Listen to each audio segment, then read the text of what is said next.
Hello and welcome. I'm Teferra.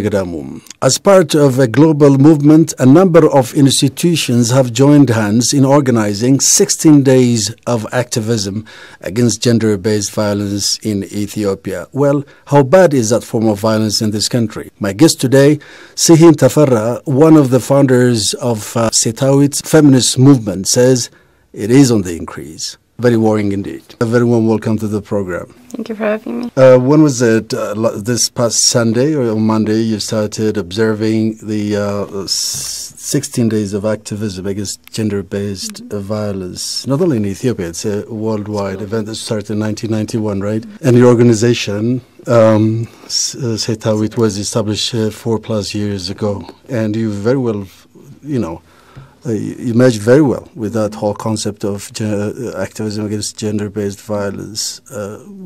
What is this all about? And what are you trying to address? And we all know what gender-based violence means, definitely, but there's a cultural thing too. Definitely. Where do you draw the line between what is gender-based violence and what is not? So the 16 Days of Activism, because not everybody might know it, like you said, it was started in 1991. It's a global movement now. And it marks 16 days from the beginning, which is November 25th until December 10th. And these days are unique because within them you have many days of commemoration. You have the Day Against HIV/AIDS, which is December 1st. You have the Day of People with Disabilities, which is December 3rd, and it ends on December 10th, which is the Day for Human Rights. So it was planned to kind of span these days. November 25th is the Day of Elimination of Gender-Based Violence. So those 16 days are when we're most active addressing different aspects of gender-based violence. In Ethiopia, you're right. It's very complicated, and you said we know what gender-based violence is, but I'm not sure everybody does. It's actually really quite hard to define. It's used synonymously with violence against women because almost always it's women who are victimized. It's not to say men are not victimized, but the vast majority of victims and survivors are women and girls. Because it has to do with the gender, which is a power construct. Women and girls in general are weaker in power and physical strength, and money and independence, and the values given to them by society. Therefore, they're more vulnerable to violence. So that's what we mean by gender-based violence. In terms of your question, how it relates to culture and traditions, it's very difficult. And luckily, the activists and the generation that's come before us have done a good job of making it very clear that some things that have been excused in the past as culture or tradition are indeed forms of violence. Three classic cases are abduction for marriage, talafa in Amharic. So a big aspect of Ethiopian culture, in all Ethiopian cultures, and particularly some ethnic groups. And this was dismissed not as a form of violence, but as culture, as tradition. But in the last 2-3 decades, and because of the activism of organizations such as Ethiopian Women Lawyers Association, this has been criminalized. So now, yes, we do consider it. It's a disappearing practice, right? It's not. It's actually a myth that it's disappearing. It's reduced in some areas, but in other areas we actually see a resurgence. We even hear of cases of abduction in Addis, which was actually unheard of. So it goes in waves, and we would actually say gender-based violence in general is increasing, is on the increase. That's definitely our experience, it's definitely our observation. And also similarly with these traditional forms of gender-based violence. So I think we can call them traditional forms of violence. They're still violence. Other forms are female genital cutting. Again, not considered violence in the past, criminalized now. Again, thanks to our government's attention to it, and particularly the work of the Ministry of Health, but definitely the activism of EULA and other organizations that have preceded us. Again, it's a tradition. Women and mothers have done it for centuries, not realizing it's a form of violence, but we do recognize it as violence now. Third form of traditional violence, a traditional form of gender-based violence is early marriage. It used to be called early marriage. Now it's called child marriage, which is what it should be. It's a crime. It's a crime against the girls. damages their psyche, it damages their health, it damages their potential, takes them out of school. Again, it's very clear, the government and our legislation is very clear that this is a form of violence. The age of marriage is now 18. So where we draw the line is it's been clarified. These are all forms of violence. So when we talk about traditional forms of violence, they are an aspect of gender-based violence, but now we have other forms that are not necessarily traditional, and they appear more in urban areas, rape in particular, rampant now. I would say it's at a crisis level. And other forms of violence that weren't even in consideration when the criminal code was being codified 20-something years ago. So acid attacks in particular. There's no law against acid attacks because they didn't exist when the law is being codified. And I think we'll talk a little bit about this. I think you'll ask me. But that's part of our work on the activism front, is to have these taken seriously now as a different, as an emerging form of violence that should be addressed by the law. Why are all these forms of violence on the increase? I mean, you said there is so much activism going on as we speak. I see a contradiction there, don't you see? I wouldn't say there's a lot of activism. Activism has actually really, I wouldn't say it's died down, but it's really been cut back. So everything I've said about the work of EULA, that was in tribute to the work that they did 20 years ago, 15 years ago, 10 years ago. Activism now it's been very much weakened. Why is that weakened? A lot of it because of the legislation against NGOs. That's being discussed right now. I think currently, as we speak, in the Parliament, the law will be lifted. It is hoped. But the fact is that a lot of the work that's gone before, in terms of gender violence, in terms of gender activism, but also other work, on the environment and human rights, the activism, the reality is that it's been funded by NGOs and by foreign funding. And as you know, that was curtailed 7 years ago, when the law stipulating that in order to do activism in Ethiopia, you have to raise your funds locally. That's made it impossible for NGOs to work on this. I see on that. I can see your point on the NGO front, but you have women's associations all the way down to the Warada level, who've been active for years. Didn't they make any difference in the whole drive to? I wouldn't say they haven't made a difference. They've made a big difference. But if you're talking about women's associations, and you're absolutely right, they do exist all the way down to the Warada level, highly centralized. They command membership in the millions, like the Amara Women's Association or the Oromo Women's Associations. If you look at them, they can mobilize women within hours in the millions. They have a lot of strength. I would say they have a lot of potential. Have they always used it to their full potential? No, I don't think so. And I hope that will change now with the liberalization. Why do you think they haven't used it to the full? It's really hard for me to comment as an outsider. A lot of it has to do with the fact that they're very strongly affiliated to political parties. That is the reality. They're meant to be independent, but we haven't always found them to be independent. So it's not to say that they don't do their work. They certainly do. I've been to very, very... But I mean, the issues that you just mentioned, the gender-based violence, all those forms of violence you just mentioned, do not necessarily have to be, you don't have to necessarily be a politically oriented to be able to address those. Yes, the women's associations, they've done a lot of good. When we look at, for example, the reduction in infant mortality, the reduction in maternal mortality, a lot of the credit can go to that, to the centralized nature of our government, and certainly to the Health Development Army. So definitely they've done a lot of good. But I think a problem with that question is that we see this as a separate issue. It's not, if it's a human rights issue, it's the government that should be questioned. It's the police. Unfortunately, we still have the habit of going to the women's associations or to the Women's Affairs Bureau with all forms of injustice against women, and that's actually a misunderstanding of the role. The ministry is charged with mainstreaming gender across the stream. It's charged with mainstreaming gender in all the ministries. Its job is not to follow up cases of violence. That's the job of the police. If it's a crime, then it's the job of the police. It's the job of the Human Rights Commission. Unfortunately, violence against women is not a central issue. That's part of that's exactly the core issue. And for me, that's because women are treated as second-class citizens. Their issues are treated separately.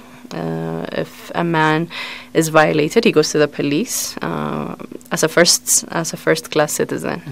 He doesn't go to a specially designated place for men. And that's part of the response of the system, I think. And I think we were hoping with the new liberalization of our political system that some of this will change. It doesn't seem so far, but that's definitely part of the problem.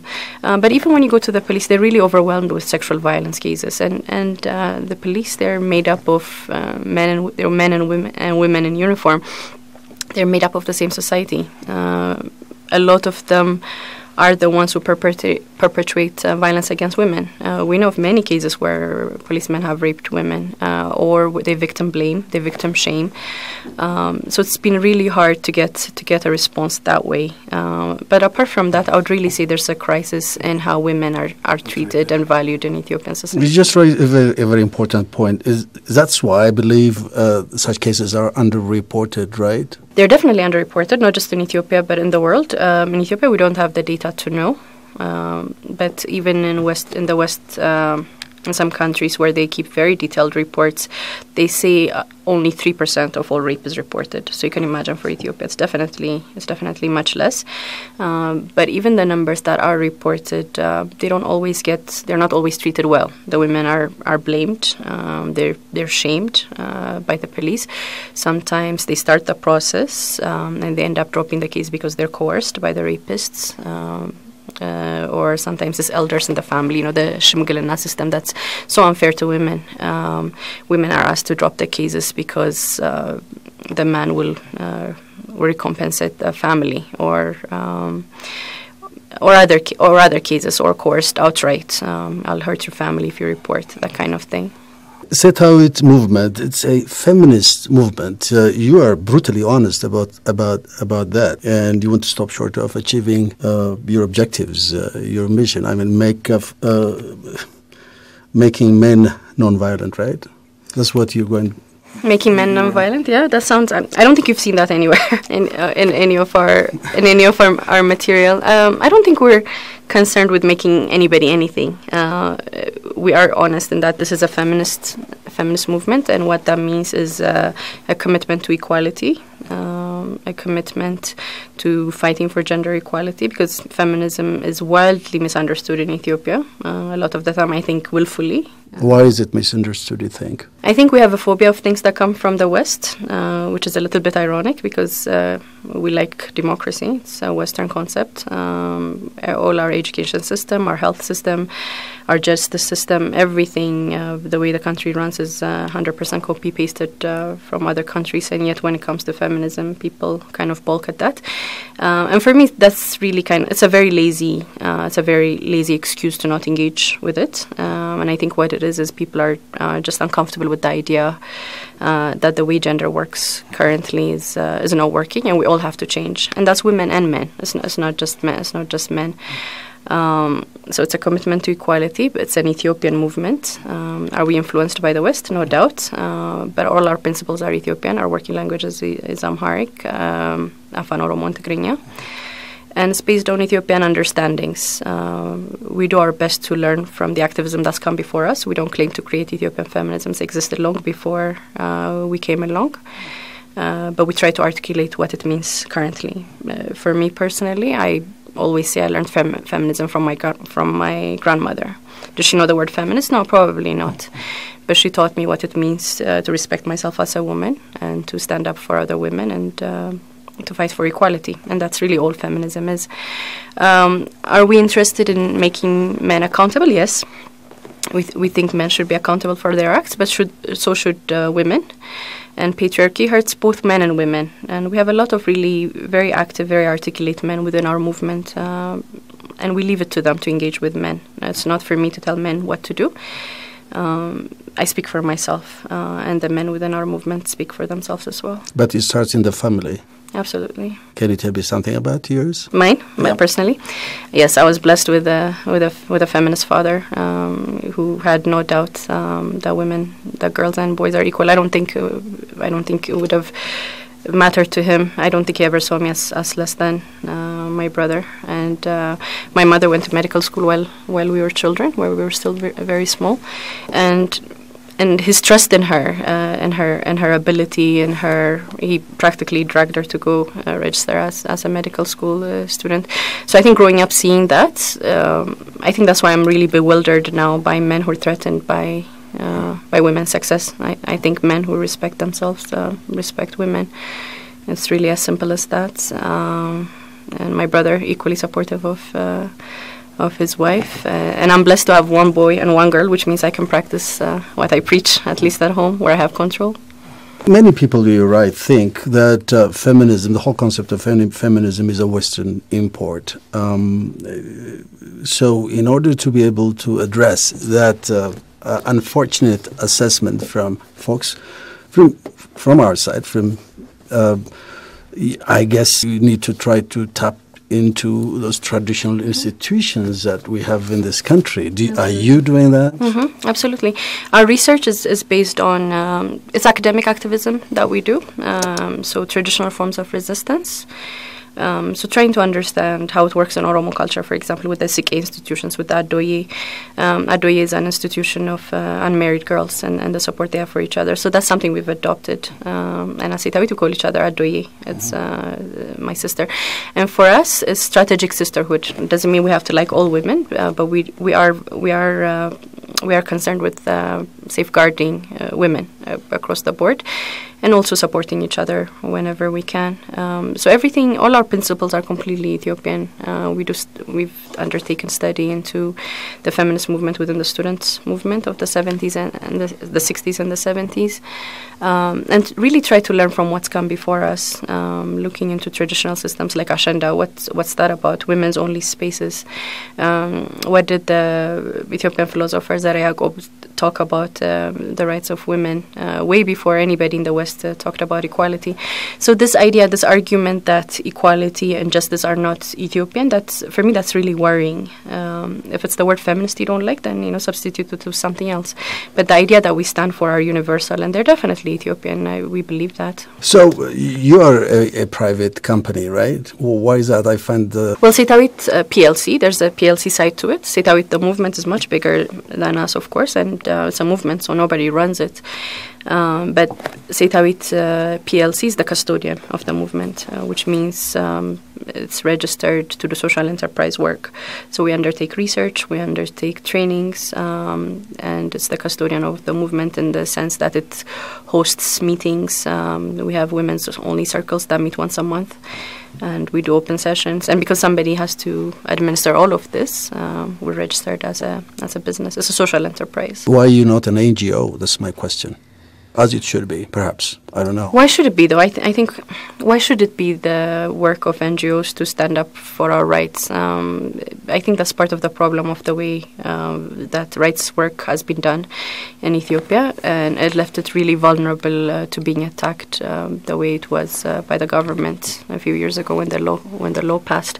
I don't think we ever considered the idea of making it an NGO. I think it should be my work and not necessarily the work of a Western-funded entity to bring about change. And the understanding of NGOs, particularly the Amharic Erdata Sachi Dirjit, is really loaded because it's not a charity organization. It's a rights-based organization. We work on rights, and we do that as a social enterprise. How do you reach out to the ordinary Ethiopian out in the village? I mean, basically you're in research and training and so on, and it seemed to be limited to what happens in town. Absolutely, and that's a criticism we fully take on. It's definitely urban-based. We'd even concede that it's Addis-based for now. Everything has to start somewhere, and we're only 4 years old. Our biggest kind of outreach methods are media. So we're really quite big on media, and social media penetrates every village now. That's by far our biggest tool. And second is the gender shops. It's a series of feminist trainings we have for schools, and our dream for that is that it will reach every village and every town, and not be limited to Addis. But we're always looking for ways in which to replicate what we do in other parts of the country, and it's definitely something that we're working on. How soon would that be? Watch the space. It will, it will depend. But definitely in the next 5-10 years, we're particularly engaging with universities. We've already made inroads with a few of the urban universities we have outside Ethiopia, because you do need a way in. You can't just show up and set up a Setaweet office in X village. We now have, of course, a new government, if you will, and 50% of the members of the cabinet are women. Yes. We have a female president. We do have a female chief justice and head of the electoral board. What does it mean for your movement? It's amazing for our movement. It's we can hardly believe it. It's representation is important in and by itself. Having a woman represent Ethiopia, the first head of state, the first female head of state in 122 years. It's amazing, something to be celebrated.